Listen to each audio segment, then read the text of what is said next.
We begin today here in New York, where what may be the first time in U.S. history a university has locked out professors from campus after their contract expired.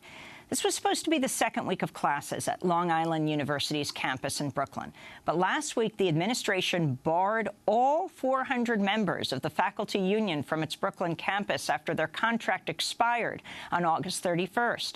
The new proposed contract would slash pay for adjunct professors and also pay faculty lower salaries compared to those earned by colleagues at a satellite campus. As part of the lockout, LIU cut off professors' email accounts and health insurance and told them they would be replaced.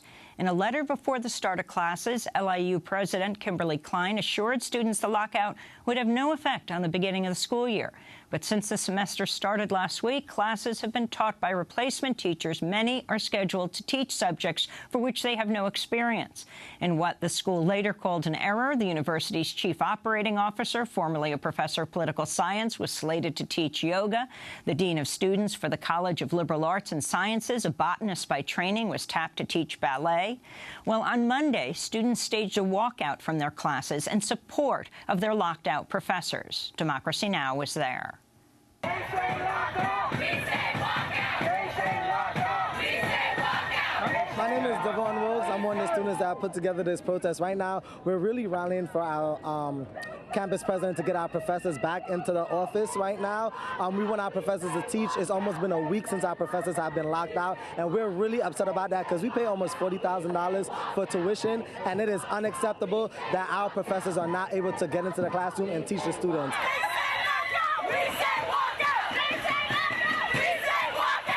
My name is Srividya Swaminathan. I'm the chair of the English department at LIU Brooklyn. Right now what you're seeing is a gathering of sympathetic faculty. We are here to support our students as they walk out of class.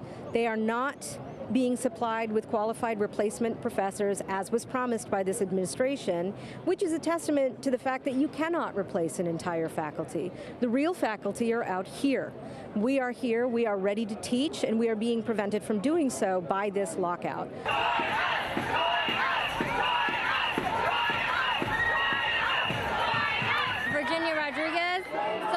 Supposed to have a sociology class this morning. Nobody showed up. Every time I go into a class, they greet you for 5 to 10 minutes and they leave. I have no syllabus. They posted a fake syllabus on our Blackboard system that's from last summer. So, I mean, this is just really disappointing because I pay a lot of money to come to this school. I have 2 children to support. I cannot afford to take off a whole other semester and keep continuing to put my life on hold. It's unfair, so hopefully we get our professors back as soon as possible. My name is Yvonne Dellin. I didn't have any class today. I basically came in at 9 o'clock for no reason. I had no teachers. The students were just sitting there, waited about 25 minutes, no one showed up. I just want this to end. I want my education. I want to get what I'm paying for. I just want this to end. You know, I feel bad for the teachers. I feel bad for the students. It's really inconvenient. Our professors are not there. They have administrative staff that's trying to teach our school, and it's just not working out. Everybody's walking out of class. There's nobody there to sign us in. It's horrible. And we want our professors back. Get our professors back. Where do we want our professors? When do we want them? Now! Where do we want our professors? When do we want them? Now! My name is Stuart Fishelson. I'm a faculty member, 30 years in Media Arts Department. And I'm here because this is what corporations are trying to do to education. They're trying to corporatize and remove the familiar and the important parts of learning. My name is Celie Gillis, and I've taught in the English department for almost 20 years. I just retired. I'm supposed to be coming back to teach part-time, and it's breaking my heart. I have to tell you, it's a wonderful institution. We have spectacular students, as you can see from this. This president has very little in the way of academic background. She sees herself as a corporate turnaround artist. That's why the board hired her, and the board should be ashamed of what's happening here. LIU, shame on you! LIU, shame on you! LIU, I'm looking at you, Dr. Klein. I'm looking at you. This should not be happening. How you feel? Why are you walking out? I'm angered right now. I've spent over $100,000, moved to California to study under my professor for her to lock them out. I'm in my last year. My licensure is on the line. Special thanks to Trinina Nadura and Andre Lewis for that report. Those are professors and students at Long Island University's campus in Brooklyn speaking during campus walkout on Monday. LIU's Chief Operating Officer, Gail Haynes, told Democracy Now! In a statement, quote, "The university will continue to bargain in good faith with the goal of welcoming its valued faculty back to the classroom upon timely resolution of the contract. During this time frame, we'll remain laser-focused on our students beginning the fall semester with little or no disruption to their academic studies." Well, for more, we're joined by two guests. Vidya Swaminathan is the chair of the English department at Long Island University, Brooklyn, and one of 400 faculty members locked out of the campus. And Keonda Hester is a social work graduate student and president of Activists for Social Justice, a student organization at Long Island University. We welcome you both to Democracy Now! Professor, let's begin with you. How long have you been chair of the Department of English? This would have been my 5th year as chair. I've been at LIU for 13 years. What happened?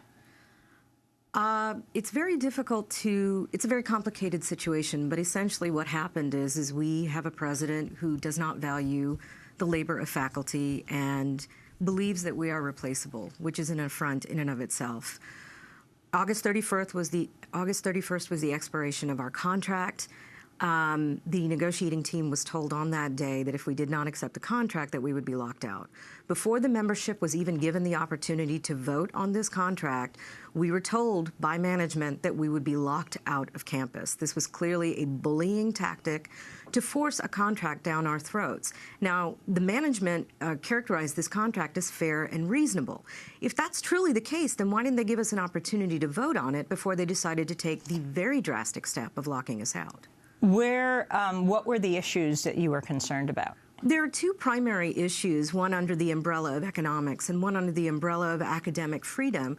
In terms of economics, there is a parity disagreement with the CW Post campus, which is the other main campus, that the contract did not address in satisfactory ways. The CW Post campus is on Long Island. Yes, that's correct. The other issue in terms of economics was the creation of a two-tier system that would have greatly disadvantaged incoming adjuncts as well as new hires on full-time faculty lines. And there were also severe restrictions put on adjunct earning capacity. So basically they wanted to take back adjunct pay in order to address the disparity with full-time pay, which is just absolutely unacceptable. The other issue was academic freedom. This management has attempted more and more to encroach on curricular issues that really are the purview of the faculty.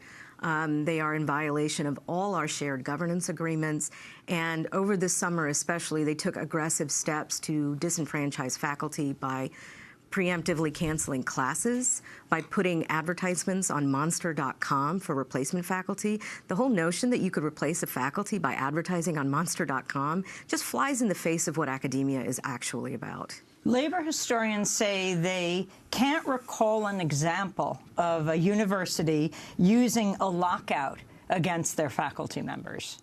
That's total lockout. That is correct. For all we know, this is the first in U.S. history, which is why this lockout has national implications. So, Keonda Hester, you're a student. What happened on the first day of classes last week? What classes did you have? So for me, I had my core classes because I'm in my 2nd year. Those are the required classes. These are the required classes. So I had my social work forensic science class that ties in criminal justice for the family welfare. And I went into that class, and the administrative person was there, and he explained that he's not qualified to teach this. He's been all over teaching about 15 other classes that day that he was assigned to. Wait, now the president says you will have equal education. Mm-hmm. What was the role of the teacher in your class? What was the person's position before? I mean, he was an administrator? He's an administrator, yeah. He does, to my knowledge, he does our field placements. But he's not qualified to teach that class in particular. And he told you that? And he stated that. And he also stated that he just hopes that this will end next week. Took attendance, tried to give us a little bit of knowledge, and then we went about our way. What other cases were you involved with, or your fellow sister students involved with? Well, I have a friend who's also in the social work department, and she was literally in the class next door. She's taking the substance abuse part of the social work department, and she was sent an email stating the change, the room change. They go into the classroom, and I actually peeked in. They have a Skype going on with LIU post students where the professor was supposed to teach both classes. They never showed up. Even though they sent an email stating for a room change, they just completely never showed up.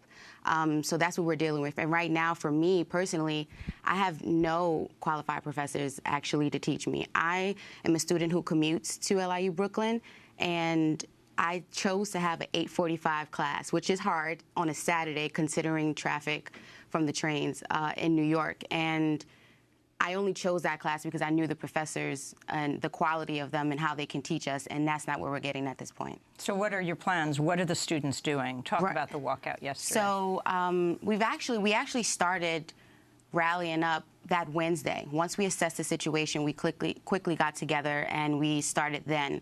And we've been continuing since then. We've been sending letters out to Mayor de Blasio. We've been trying to send letters out to the Board of Trustees and call them, send letters to Kimberly Klein. And we've also been trying to make as much noise as possible because we've been called by Gail Haynes the vocal minority. We've been looked at as, oh, that's just, a few of them who's saying anything. That doesn't represent the 8,000 students that's basically on campus in Brooklyn. How much is tuition at Long Island University, Brooklyn? It ranges from $30,000 to $54,000, depending on if you're staying on campus. For the year? For the year, yeah. Professor, what happened when you were locked out? So you didn't walk out, you were locked out. Absolutely. Pay, health care? Everything was cut immediately. Your health insurance was immediately cut? Yes. Exactly. Health insurance was cut, pay was cut. Again, as I said, this was a bullying tactic to force this contract down the faculty's throat. We did meet on Tuesday, September 6th, to ratify the contract. This, by the way, is what we have done. Every contract ratification is met the day after Labor Day.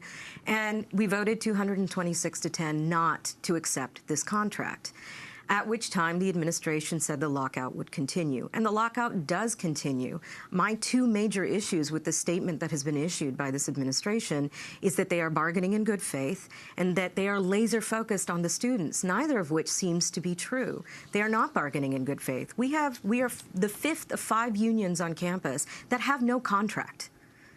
So this is a labor issue writ large. This president is incapable of working with labor and sees us all as fungible commodities, which is deeply problematic. If she is in fact invested in the degrees that this university is claiming to grant, how can she then devalue the degrees the faculty have in training people in order to get these degrees? It seems very counterintuitive to me. In a statement supporting the LIU union faculty members, American Federation of Teachers President Randy Weingarten wrote, quote, Long Island University's hostile action to lock out faculty rather than deal with the fact that it pays the Brooklyn faculty less than their counterparts is a slap in the face to its students and their teachers. The university would rather act like a tough guy and bully its faculty than meet its academic obligation to its students and confront a moral obligation to not pay one set of educators less than another. Talk about, well, what are the demographics of the students at CW Post, Long Island, in Long Island, LIU's Long Island campus, versus LIU in Brooklyn? They are quite different. The demographics at the CW Post campus pulls from the demographics of Long Island. It is a suburban campus, so they don't have the same degree of diversity that we have on the Brooklyn campus. And by diversity, I mean a broad range, not just racial, but also gender diversity, also diversity in age, as well as diversity in immigration status. We have a lot of first-generation college students. We have a lot of children of immigrants, immigrants themselves, coming to the Brooklyn campus. We are the United Nations of college campuses in many ways, and the Post campus does not have the same degree of diversity, which I find very problematic, that then a pay disparity exists between the two campuses. LIU has a page on its website dedicated to updating information about the lockout. The school addressed the issue of teacher salaries and contract negotiations, writing, quote, "Based on the most recent contract, the Brooklyn faculty and adjuncts are well compensated when compared to peers at other institutions within the tri-state area nationally. Average salaries for LIU FF faculty at LIU Brooklyn outperformed 80% of peer four-year master's colleges and universities across the United States in academic year 2015-16. The school also describes its reason for the lockout, saying, quote, "While the lockout instituted by the university is an isolated incident, 5 out of the last 6 contract negotiations have resulted in strike votes by the LIU Brooklyn faculty, including one lasting nearly 2 months. A strike situation which appeared to be inevitable as the faculty authorized and publicized a vote this year in May before active negotiations were even underway would clearly compromise our ability to keep tuition affordable. In the interest of providing stability for students, the university was forced to develop a contingency plan, bringing in a qualified and temporary teaching staff to ensure classes could start as scheduled." Your response to that? The entire statement is riddled with falsehoods. 5 out of the last 6 contracts ended in a strike is a falsehood. We did not strike in 2000. We did not strike in 2006. We do have a history of striking. If you go to liuff.net, which is our union website, you can pull up a history of when and how we have gone on strike. The 2-month strike referred to, I believe, took place in 1985. There have been several contracts since then. So that is falsehood number 1. Second is, don't look at comparable institutions. Look at your own institution. If there's a pay disparity between 2 campuses, it's irrelevant what other institutions are making. Moreover, they are stealing from the adjuncts to pay the full-timers. It's robbing Peter to pay Paul. That is not a sound strategy. This president touts the fact that she has saved $30 million for the campus in surplus funds. She describes them as surplus funds, and then turns around and says she can't pay the faculty. I think if you look at also what administration is paid salary-wise, I think that's also very telling in terms of their supposed impoverishment. The idea of pitting faculty against the students as though if one gets something the other doesn't is So nasty. what are your plans? You don't have health insurance now? No, do not have health insurance. The union has organized information sessions for its membership on COBRA. We were given information about COBRA from the administration, and even on that, we were given false information. The reason for COBRA was stated as the result of a reduction of hours because of LIUFF job action. Again, a falsehood. It was their action against us. We have also filed for unemployment, which is what we are allowed to do in the event of a lockout. I have never filed for unemployment in my life, and it is galling to have to do so. I spent 8 years working on a master's and a PhD. I am a tenured professor. I just achieved full professor status. According to the document, it was supposed to start September 1st. I don't even know the status of that at this point. And what are your plans as a student as we wrap up? At this point, what we're going to continue to do is continue to stand behind our faculty and continue to rally outside and to demand to end this lockout. We just ask everybody to support us, all family, friends, parents, everybody to come out. I want to thank you both for joining us. Vidya Swaminathan is chair of the English department at LIU Brooklyn, Long Island University, Brooklyn, and Kianda Hester, graduate student and organizer at LIU Brooklyn. This is